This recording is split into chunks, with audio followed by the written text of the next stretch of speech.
hit the record button. So this webinar is being recorded just so that you can share with your friends. If this is beneficial to you and they were not able to call in, you can share that this is going to be recorded, and we will post this on our listserv so that others can have access to it. So first things first, I am pulling up the listserv message that I sent out about the webinar, and I just want to make sure that I reiterate this information to everyone who's calling in today, and then make sure that we can address the actual rubric here in a minute. But the proficiency rubrics, they do replace the score sheets. You can call them score sheets or you can call them rubrics. Either way is fine, but they must be used in all judging for proficiencies at the section, district, and state level. And I reiterate that this is the way we make this process as consistent as we can. Each judge needs to use the score sheet or the rubric, and at the section level, they hand those in to the section chair, and those are held by the section and chair. And at the district level, they are turned in to the district FFA board rep, and they are held by that district FFA board rep.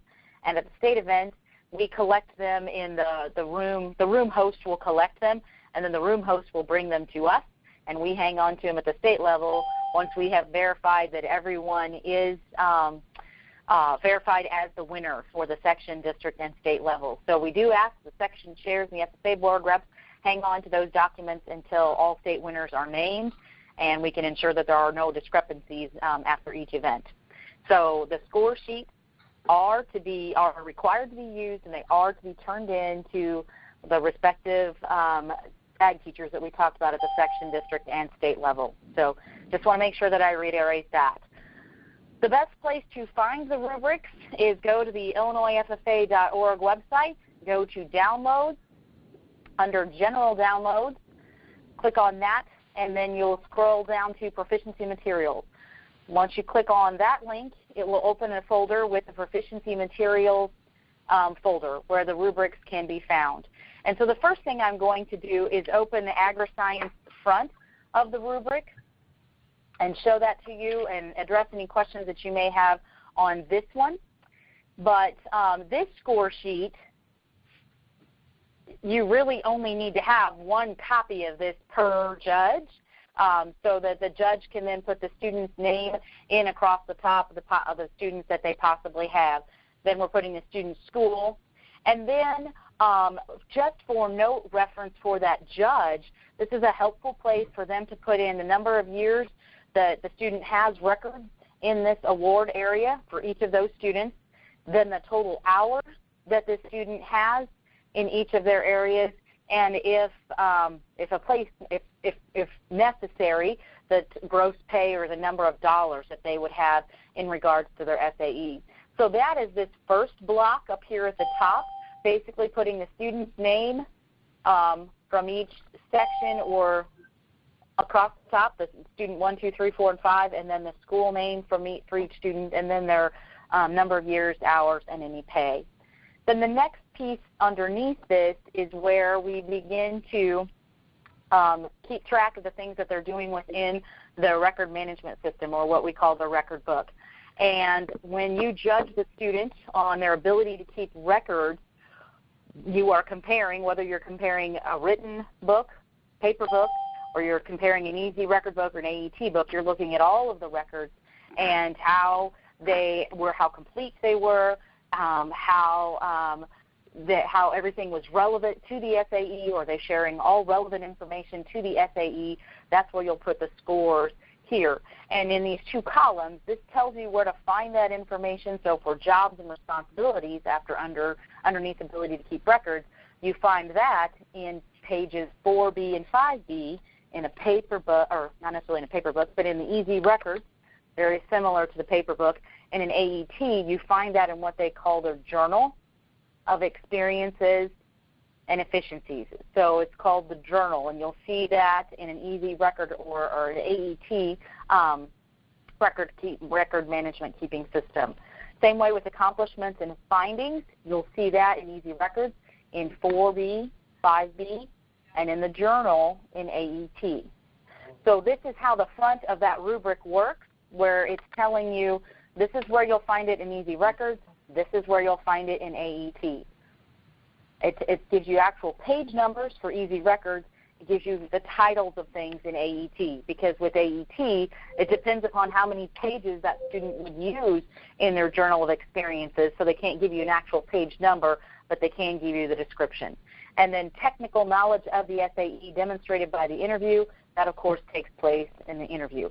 So this is where your judge would then put those scores that they use the other side of the paper to come up with. And so that's what I'm going to do next. I'm going to go back to that folder, and I'm going to open the back side of that rubric. And so, Mindy, if I need to, yes. The feedback here, that's the last one. The front side is what they have to turn in. They don't have to turn in the, I don't have to make copies. Correct. For that for all of them, right? Right. This is the page that they turn in, and they need one judge needs one of these, but a judge will need 5 of these. Do you understand that? But do they have to put this in? Because what we're looking at our section is just laminating those and just giving those to the committee that way there. Instead of taking all those copies, they just use this as a reference, and then they fill out that other side.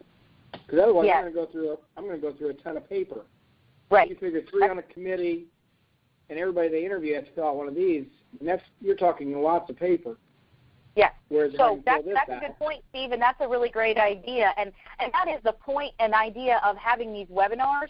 As we did the state FFA degree webinars, that's where good ideas get shared and a good way to work through a process. And so I do like that idea.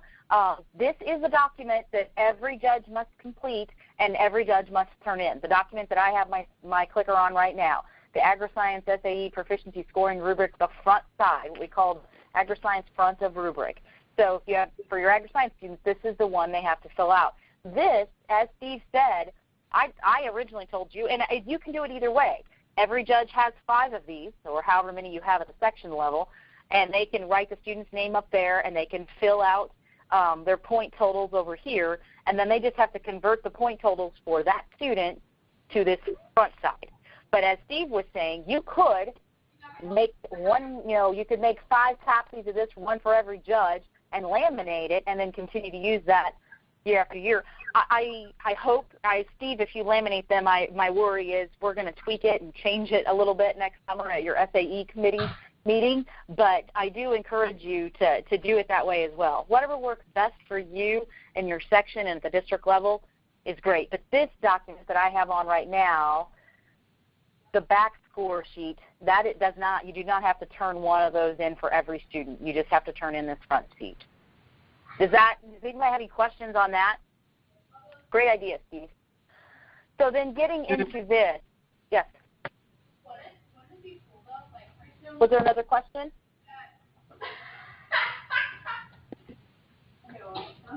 I guess not. Okay. So on this side is the actual, what we call, this is truly a rubric. It's saying the record book, to get a score between 8 and 10, a record book is neat, accurate, and complete, and represented by the member's SAE career. All pages that apply to the member's SAE were filled out. So again, when I was talking about before, they're relevant to the SAE. It's not any information that's not relevant to the SAE is shared in the book. So then you go to average. So if they get a score, to get a score between 5 and 7, the book is somewhat incomplete. You notice some things that weren't filled out that probably should have been filled out. It doesn't fully represent the student's SAE career. You can't get a really good description or idea of what the student is doing. And maybe it appears to be unorganized, or it might have some errors. This is where the student score would go from above average to average. And then you get into the below average range. The record book is incomplete. It's difficult to read. It's difficult to understand, or it's not accurately depicting the student's SAE. And it says more than half of the pages that apply to the member's SAE were not filled out. This is how the rubric works. And then you take that score. So if they did get a full 10 points in record ability to keep records, then you take that 10 and you would multiply it times 2, and that's where you would put in your 20. And then that 20, remember, gets converted back over here to the student, and then you plug in the 20 for that student for their ability to keep records. I'm not sure how much of this you would like for me to go into great detail, but each of the what they're being scored on. Jobs and responsibilities goes through the same thing. To get an 8 to a 10, jobs and responsibilities in their SAE required the skill level, and the student had acquired and could demonstrate through the records that they had that, they had those jobs and responsibilities. The student reported all jobs and responsibilities throughout the FAE. Student clearly identified the time they spent on various jobs and responsibilities. And then it goes to somewhat identified, or the student did not identify time spent. And so you can see how the rubric works through that language. Just for reference point, how much more, so accomplishments and findings the same way. Student reported all their findings. Student reported findings throughout the SAE, but it says here, student records included the complete project report, the title page, the abstract. The next one says, report with only 1 or 2 things missing. Then the next one says, below average is report with 3 or more things missing. Again, I don't know that I necessarily need to read a rubric to you, but I want to make sure you understand when we decided things, the SAE committee decided things were above average, average, and below average. We tried to put true markers in there and try to give you numbers. If it's all there, then they should be getting a 10. If they're missing 1 or 2 things, they should be getting a 5 to a 7. If they're missing 3 or more things, they should be getting a 2 to a 4. And again, you multiply that times your factor here, 1.5, and you take that total back over to the front page. Any questions about that? Still within agri-science, we're on managerial responsibilities. The first question is the student had many, more, and many means more than 5 realistic responsibilities outlined in a business agreement. We're saying that student, if they had more than 5, then they get an 8 to a 10 in the score. And I know I've been asked, well, who decides if it's an 8 and who decides if it's 10? As you're reading it and there's more than 5 and they clearly outline 3 of the 5, that maybe the last 2 are kind of shaky, you're not sure what they're doing, then maybe you give it that 8. But if you can clearly see that they're doing the more than 5 things and it's very well described to you in detail, then you give it that 10. There is some discretion on your part as a judge, and any parent's part or anyone that's judging. There's some of that discretion on your part to decide whether it be an 8, 9, or 10. We're giving you a range. So then to be average, between 5 and 7, there are multiple or 3 to 5 realistic responsibilities outlined in the FAE. And then to be below average, the 2 to 4 score is 1 or 2 realistic responsibilities. The next one is skills that are learned. Again, we tried to student demonstrated acquisition of skills specific to their SAE, as well as skills that could be applied to any professional setting. The student provided a complete log of more than 5 skills learned in their SAE. That's above average. To be average, 5 to 7 score, it's 3 to 5 skills. And to be below average, it's 1 or 2 skills that were learned during their SAE in their record. And then the last one, the actual interview piece, the technical knowledge of the SAE demonstrated by the interview. The student provided direct and complete answers to the questions about their SAE. The student could fully explain procedures within their SAE. Their answers demonstrate a clear knowledge of the SAE, and the student was able to articulate up to 5 safety practices within the SAE. Safety is something that used to be on the old score sheet, and it was very clear where you could find safety practices in easy records and in a paper book. However, safety practices, there is not a clear location for them in AET. You would put them in your journal, but rather than having judges have to comb through a journal experiences in AET, we put the safety to be articulated in the interview. And so I think it is a good interview question to ask the student, can they identify 5 safety practices within their SAE? And then to be average, they can identify 3 safety practices, 1 or 2 safety practices is below average. So the SAE committee decided to roll safety practices into the interview and make sure that students could articulate that. So this is the agri-science rubric. My intention is to pull up each of these rubrics for us to take a look at, because there are some differences in them. So if there are no other questions on agri-science, then I will move to either farmer or placement, whichever one's next in the folder. Are there questions? There's two ways you can ask questions. You can just ask right away. If you're on the phone, don't ever hesitate to interrupt me.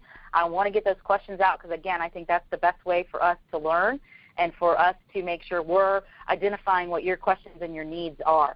The other way to do that is to click on the talking bubble, and you can type in to start chatting. You can type in a message to me, and then I will probably respond to all attendees so they can see what it is what your question was and the answer to that question. So are there any questions on the agri-science?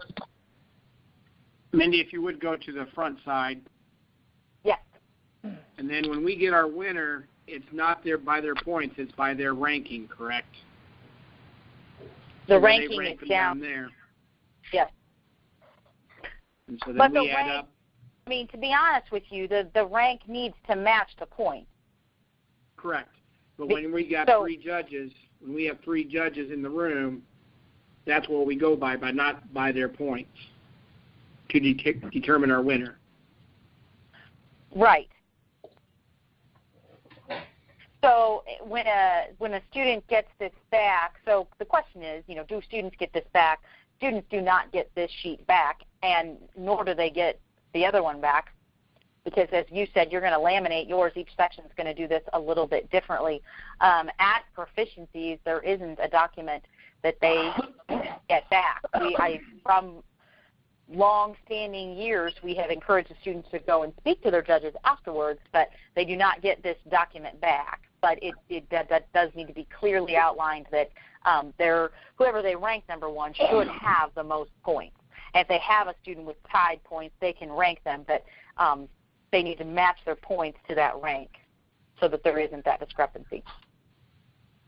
Okay, so I'm going to go to the entrepreneur records, and I'm going to pull that front up, and I'm going to pull, and so you can see very much the same as the agri-science front. However, ability to keep the records the same, jobs and responsibilities is the same, but instead of findings, this is where we have scope and growth. And then we have our managerial responsibilities, skills learned, and interview. So all those points, again, very similar to the front. Everything else here in the top bracket is the same for the student's name and school, number of years, hours, and not gross pay, but it would be earning there because this is entrepreneur. So to open up the back side of an entrepreneur, I'm going to try to blow this up a little bit so it's a little easier for us to read on the screen. Ability to keep records is the same as it was in agri-science. So that description is the same, and the points, average, below average, above average are the same, and you multiply it by 2. Jobs and responsibilities. Very similar to agri-science, very few differences there. So where it gets interesting is with scope and growth. How do we measure scope and growth? And we want it to be as helpful as we can be in the rubric, but also is fair to all students with all sizes of SAEs. So the student had the highest production, ownership, or client base of all SAEs entered in this area.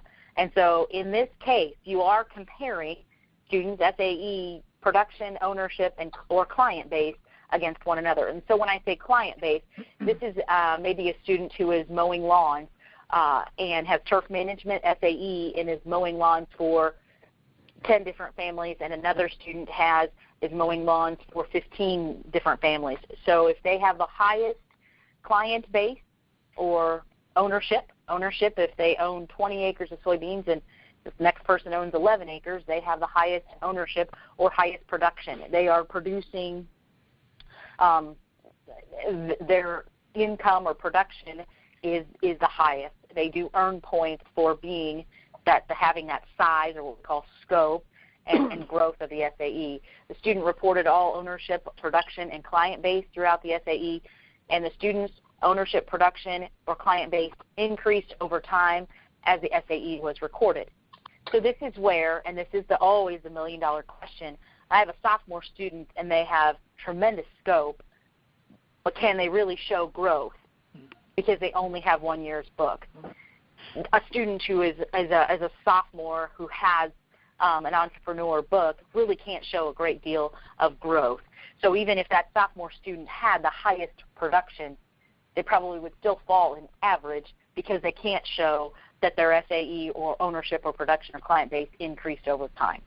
And so while we're not necessarily dinging that student for it, but they're not going to get above average. They're not going to get an 8 to 10 score with just one year's worth of recording, because there's really no true way to show that they grew until you've had that SAE over more than 1 year. And that was I would say that of all the decisions and discussions the SAE committee had that I was part to, this one I think was the most contentious.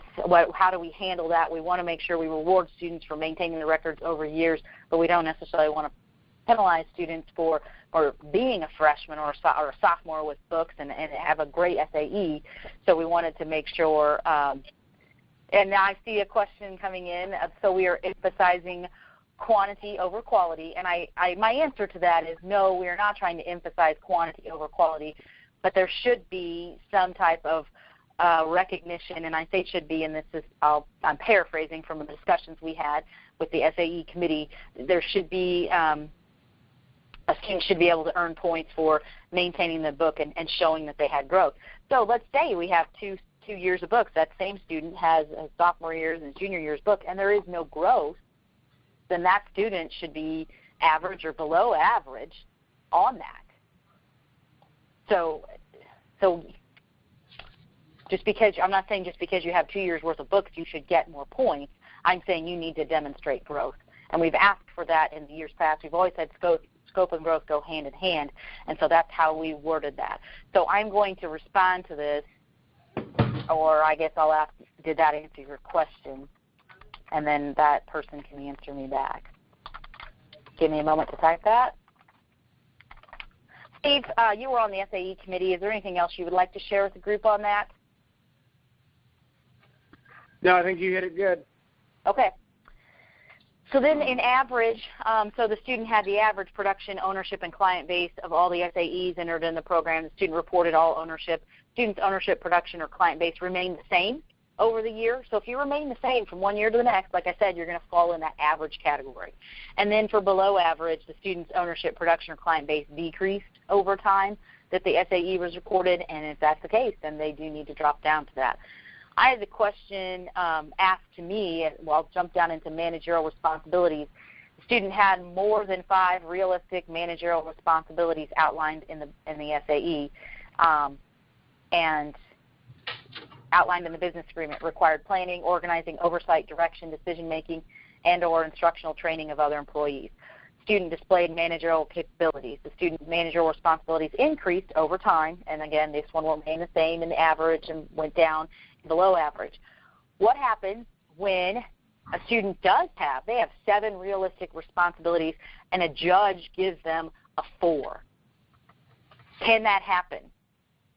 Well, can that happen? Sure. Should that happen? No. What's your responsibility as the ag teacher that's in that room?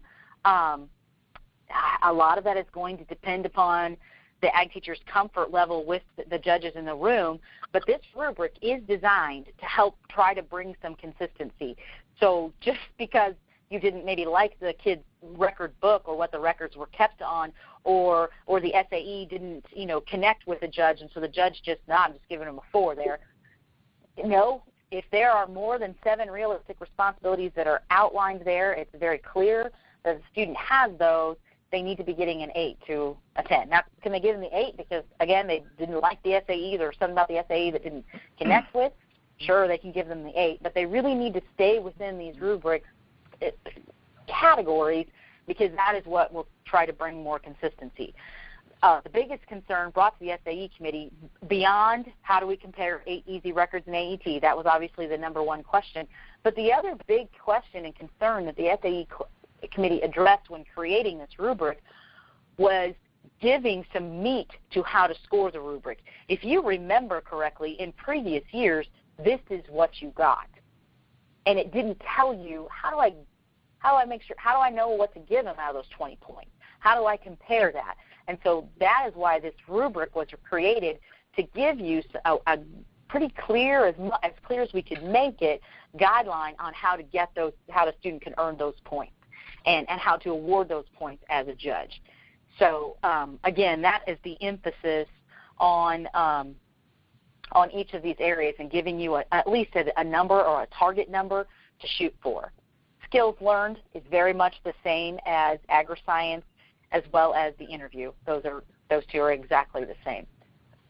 Before I move out of entrepreneur and into placement, are there any questions about this side of this rubric? Mindy, it's Tim McDermott. Yes. After section chair meeting, I had thought that I left section chairs with the understanding that we were using both sides of the rubric for each judges, and it's fine that we're not.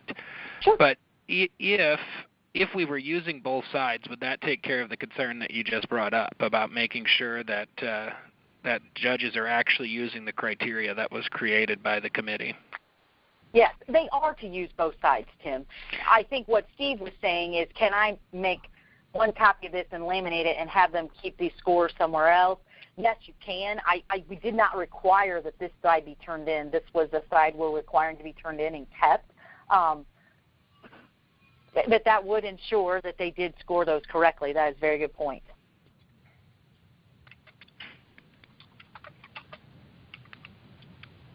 Other questions? I'm going to go to the placement.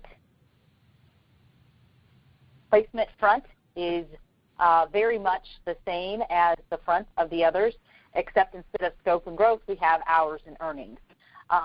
And that is just the biggest difference on the front of this between placement, entrepreneur, and agri-science. So you can see that each of them were designed for one of those areas.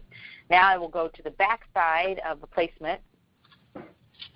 And again, ability to keep records, jobs, and responsibilities is the same. Hours and earnings is where it gets very differentiated. And, of course, this was a hot topic with the SAE committee as well. Hours and earnings and overall scope were significant in size. Significant in size is earning 260-plus hours per year is considered significant. 260-plus hours a year is 5 hours per week. So we're not saying a student has to have 5 hours every week. We're saying if it's 260 or more, then it's significant in size. So for that student who has detasseling in the summertime and they work 6 to 8 weeks in that job, 4 weeks, however many it is, the hours they have, they're not penalized for only having a short-term SAE, but the hours they put in are hopefully rewarded. Same way for a student, maybe they only work 5 hours a week all year long, and if that's the case, they're not penalized for not having very many hours in the week, but that they had it carried through all the way. This one was debated back and forth, probably even as hotly as scope and growth, and this is what was decided. What I want to be encouraging to you about is I hope it works. I hope it's just the magic formula that works great for everybody. But I'm not foolish enough to think that we won't revise and continue to tweak and to continue to make these better and more reflective of what is needed with the rubric. But this is where we're starting. And again, the question was brought up, well, what if a student works 500 hours and somebody tries to give them a 4? No. It says to be significant in size. Now, can they give them an 8? Sure, because maybe they don't think the student's hours and earnings increased over time as the SAE was recorded.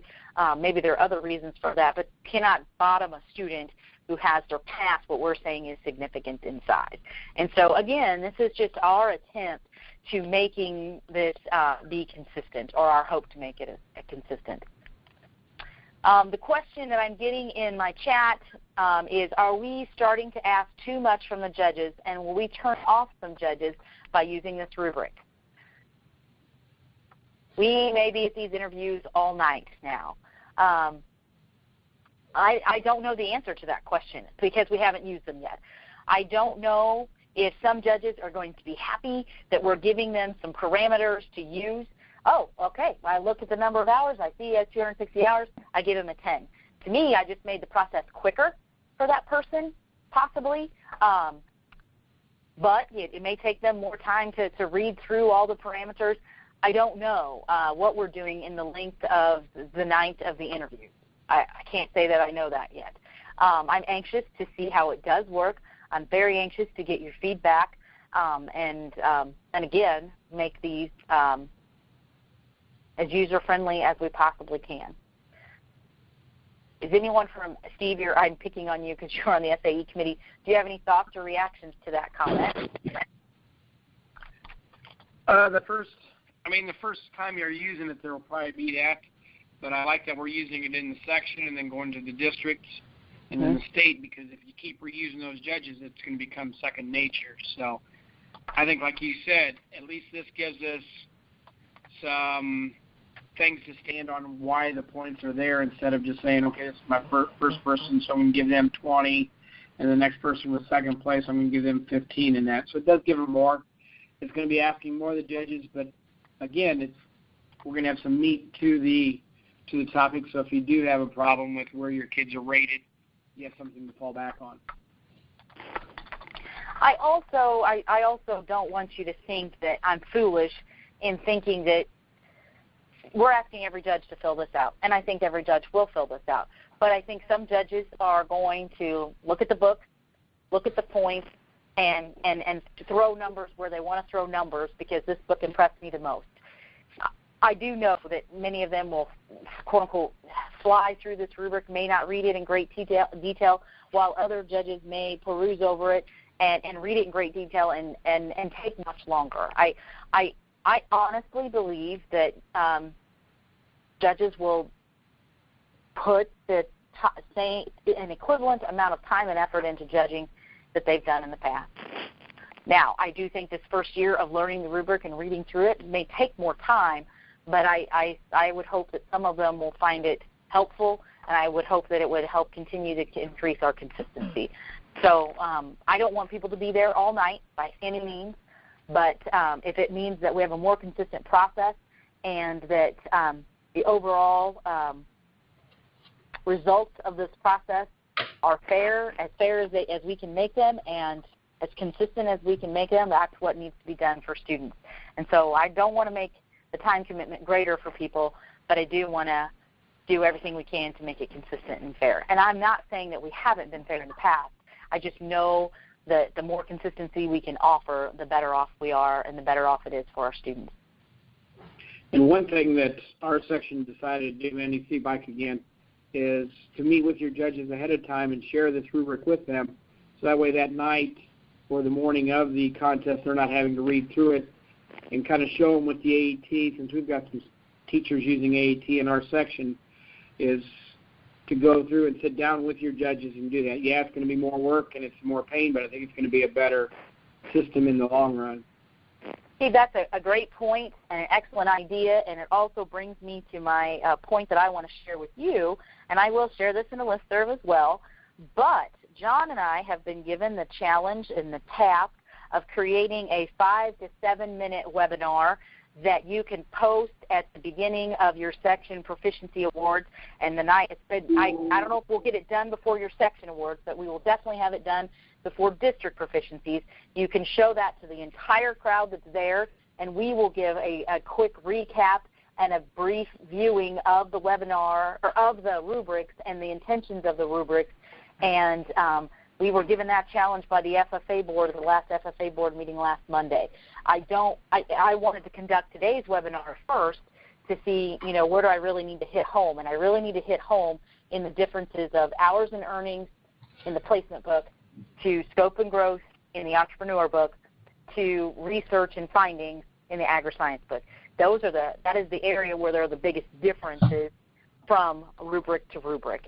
And I think if I drive that home, I drive home recording those scores and being consistent and not docking. If a student has 500 hours in placement book, you can't give them a 4. I think if I make some of those things stated in that webinar, that's a 5 to 7 minute one that you can show your judges, hopefully that'll be very helpful too. Mindy? So for those of you who called in today, you learned something new. You got something hot off the presses, hasn't even been told to the whole state yet. How exciting is that? Mindy? Yes. This is Mike Chauncey. Hi, Mike. I have a concern about how is this going to work in like an area like poultry production when you have a kid that's in placement going against a kid that's in entrepreneurship. How is that going to work? That's a really good question. Because there's no split area there.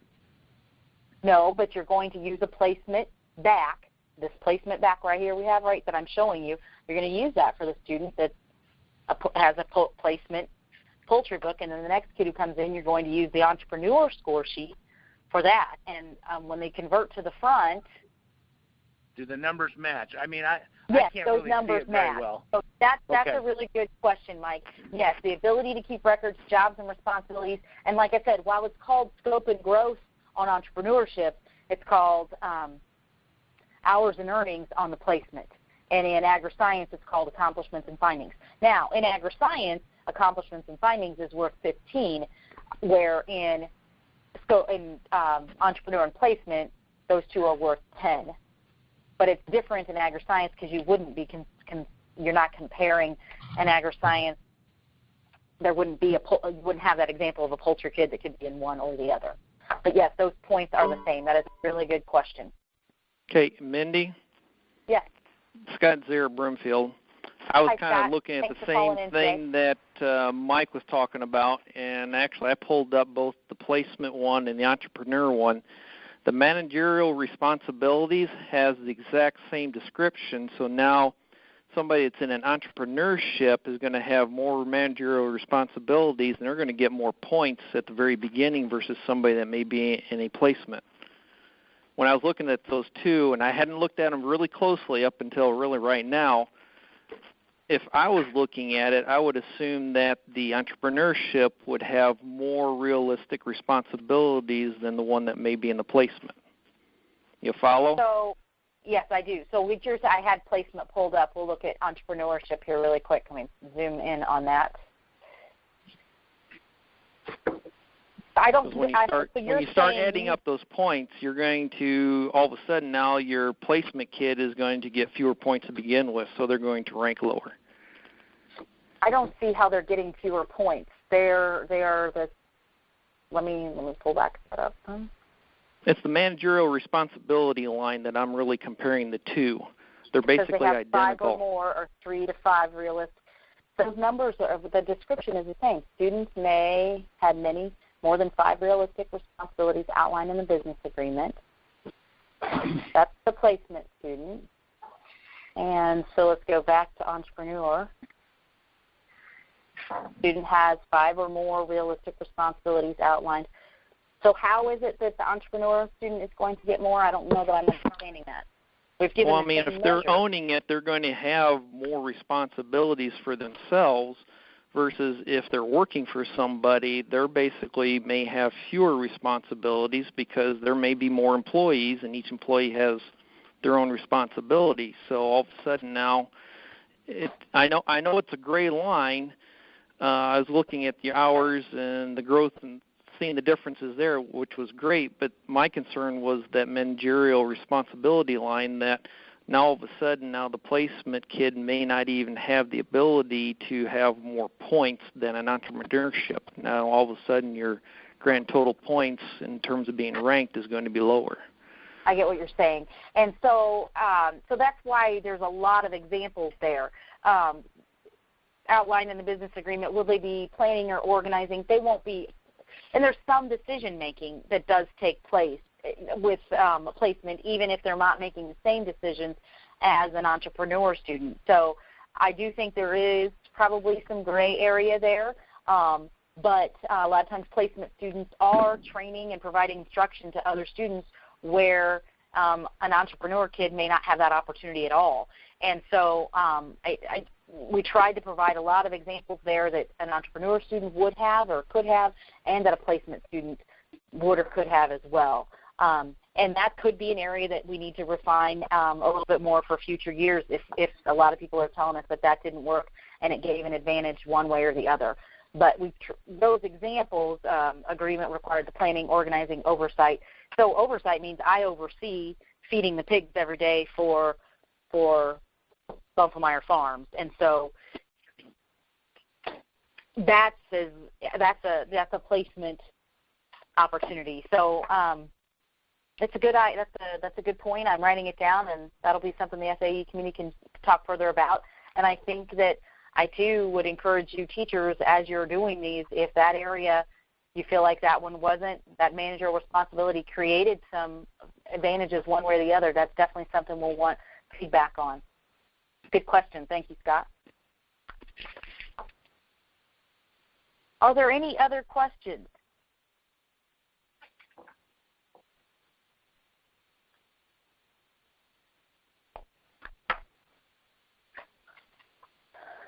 I'll just go through if you can still hear me on the phone. Steve, do you have any other questions? Steve Fike? No, ma'am, I do not. Jason Perry, do you have any questions? No, I don't. Nick James? No, I don't have any. Scott, do you have any other questions, and did I answer your question? Nope, that was the main one that I saw. Thank you for bringing that up. I have it written down, and like I said, that's next time. Tim McDermott, do you have any other questions? Nope, I'm good. Thank you. You're welcome. Mike Chauncey? Yeah, hopefully it works. I hope it does too, buddy. You have no idea how much I hope this works. But if you guys ever have any other questions, don't hesitate to ask. Is there anyone else on the line that I forgot to ask? Brian Stahl, do you have any questions? Okay. Hey, Mindy, this is Dean. I was listening, but I appreciate your help. Absolutely. Absolutely. I just appreciate everybody for calling in. And like I said, you asking questions helps us learn more about what your needs and concerns are, and hopefully we can address them better. So stay tuned for next month's topic. But thank you for joining our first FFA Center chat. And hopefully the rubrics will work, and we'll get out our 5-minute rubric webinar out to you soon. I say soon. I'm not going to give you a date because I don't know, but soon. And then you can use that at your section and district proficiency event. So thank you all very much. If there are no other questions, I'm going to stop recording and conclude this webinar. Thanks, Mindy. Thanks, Mindy. You.